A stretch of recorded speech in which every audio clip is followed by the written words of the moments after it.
Hello everybody, in this video we are going to focus on the muscles of the arm. The region that spans between the shoulder and the elbow region is known as the arm.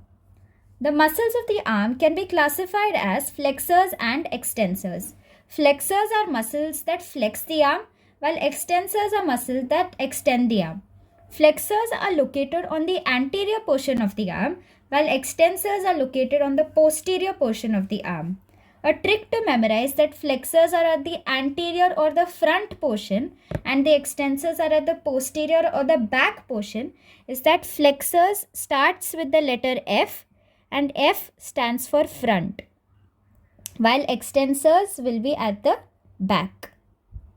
We have a total of 5 muscles in the arm region, wherein we have 3 flexor muscles and 2 extensor muscles. Let's look at the flexors first. So if you notice, the flexors are at the front, therefore they are also at the top. They are at the front and at the top. Now what do I mean by the flexors are at the top? If you look at the origin sites of these flexor muscles, you will realize that most of them are at the top. For example, biceps brachii, the origin point is supraglenoid tubercle. Supraglenoid, indicative at the top of the glenoid.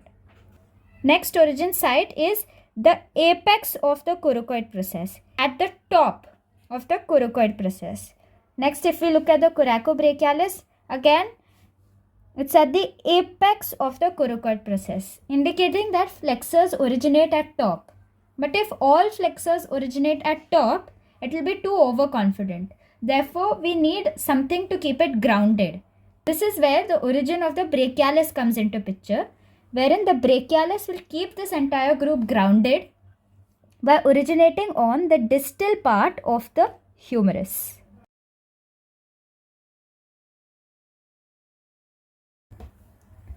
So this is the trunk of the individual and this is the upper limb. Well, this is the cubital fossa, from where the forearm will start. The bone at the lateral part of the forearm is the radius, while the bone at the medial part of the forearm is the ulna. Number the ulna 1 and radius 2. Now what does this numbering signify? This numbering will help us memorize the insertion points.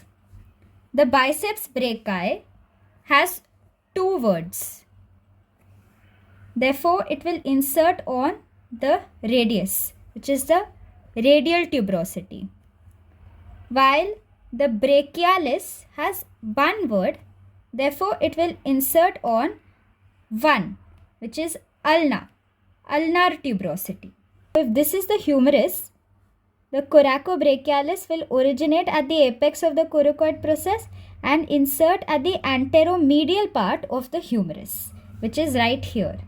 This is the anteromedial surface of humerus. Next, we have the extensor muscles. Extensor group comprises of 2 muscles. One is the triceps brachii and the second one is the anconeus. So let's compare the triceps brachii with the biceps brachii.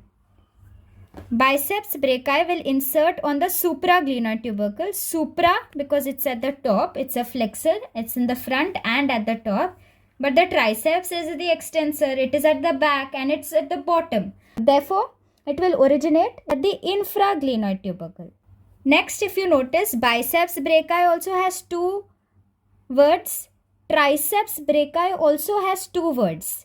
Therefore, it will be associated with the radius, which is number 2. Therefore, it will be originating from 2 other sides which are superior to the radial groove and inferior to the radial groove. Now, biceps brachii has only 2 origin sites, but triceps brachii has 3 origin sites. Why is that so? Biceps indicative of 2 heads. Bi is 2. Whereas triceps is indicative of 3 heads. Tri is 3. Therefore, biceps brachii has 2 heads and triceps brachii has 3 heads. Now, let's match each of the heads of these muscles with their origin sites. Let's start with the biceps brachii. So, the supraglenoid tubercle origin site is for the long head, while the apex of the coracoid is for the short head. Let's move to the triceps brachii now. Supraglenoid was the long head for the biceps brachii.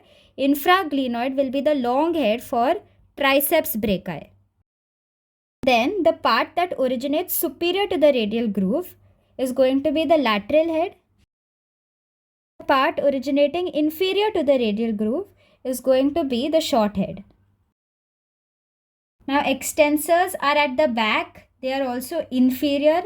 Therefore, even the anconeus is going to originate at the bottom part of the humerus, which is the lateral epicondyle of the humerus.